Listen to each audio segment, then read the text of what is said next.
Hello, everyone. I'm Devyn Gaydos, the marketing manager here at ClearEdge, and welcome back to Spark the Space, where the ClearEdge team shares all of our knowledge, expertise, and inspiration with you so that your marketing can be better than ever. Today, I'm joined by content strategist extraordinaire, Amy Vaughan. And something that's really important when it comes to marketing is understanding that all of your marketing efforts actually tie together. Since we have Amy's content focused expertise here, we're going to be talking about the intersection of UX, SEO, and brand messaging, particularly when it comes to your web content. So, to kick off, let's go for the basics. Can you, Amy, give us a rundown of what UX, SEO, and messaging even is? Yeah, a lot of acronyms there. Yes. Uh, We love acronyms in marketing. We know oh, that. yeah, totally. So let's start with UX. It stands for user experience. It is as simple as it sounds. As much as I try to explain this to my parents over and over and over again, it is the experience a user has when they're interacting with your content. Typically, we think about it when we're looking at a website, the user experience and like the journey that they take throughout your website. Then, in terms of SEO, that's search engine optimization. So that is, I think, something that most companies are fairly familiar with. It's been around for a very long time. So there are ways that you can optimize your content with keywords to kind of help encourage Google to lift you up a little bit. So it's optimizing your content for keywords, kind of giving signals to Google to let them know, like, hey, I do this thing and I want you to serve up my content to let people know that I do this thing. And that is great. Mhm. And then we have brand messaging. And this is kind of the value that your company offers. So it's how you talk about yourself, it's how you talk to your audience. Um, and yeah, that's kind of in a nutshell what all of those three things are. I love that. So yeah, it is a nutshell for anybody watching. Like obviously those can be big things. We're digging into big things here. But is there one that you think is most important or one that you should start with when people are creating content? That is such a tricky question I because know I'm asking you the hard one. I'm asking you the hard question now. and the answer is, and this is, I feel like every marketer's like go-to phrase is it depends. Hmm. It really depends on the goal that you're trying to accomplish. So like for example, if you already have kind of a good like organic traffic coming to your site, maybe SEO is not the number one priority right now. Maybe Hmm. you've already done that groundwork, but maybe the messaging on your site isn't the best. So I kind of look at it like you have three things here. You take one of them away, things start to crumble a little bit. You Hmm. can have great UX, you can have great SEO, you have people coming to your site, they can navigate through it, but they don't have that compelling piece. Yeah. It really is important to have all three of them. It just, in terms of like starting, I would start with your messaging because it's Hmm. good as a business to know, or a business, your own personal brand, or even just an individual kind of wanting to navigate the job market. Hmm. Like starting off with your personal brand or your company brand and getting that messaging right is going to serve you well digitally and physically. Yeah, I love that. I always thought of it when I was doing more content marketing in my role was it was always kind of like a stool.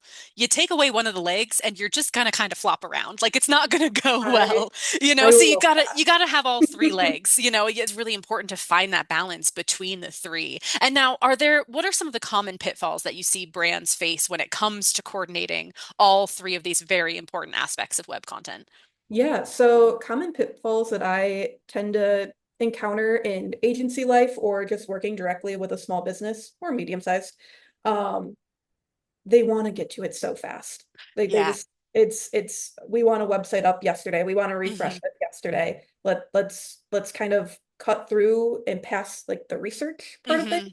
which really impacts the messaging, the UX, and the SEO. Absolutely. You kind of skip the foundational, like let's kind of do that research. Let's see what keywords would be good to target, what your users actually want from your website or any Hmm. product that you're putting out there. And then also like what would resonate with them for your messaging. So I would say the biggest pitfall is just trying to just put something out there and being like, this is fine. It's a band-aid, but with band-aids, they fall off at some Hmm. point. So Yeah. Oh, over that's time, yes, that's too true. Like yeah, and here's the thing, like your brand and what you are presenting to the world, your staffing firm or your solution, it deserves the time. It deserves it time to does. for things to be done well, which kind It, of leads great into our next question, which is, do you have any tips for our audience about how they can make sure that when they're creating content, they're kind of hitting all three of these must-haves?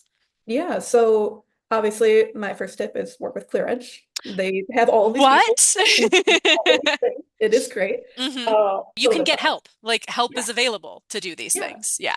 There are people out there that genuinely enjoy doing it. Surprise, surprise. Yeah. I am one of those people. I am a nerd. I love to do all of these things.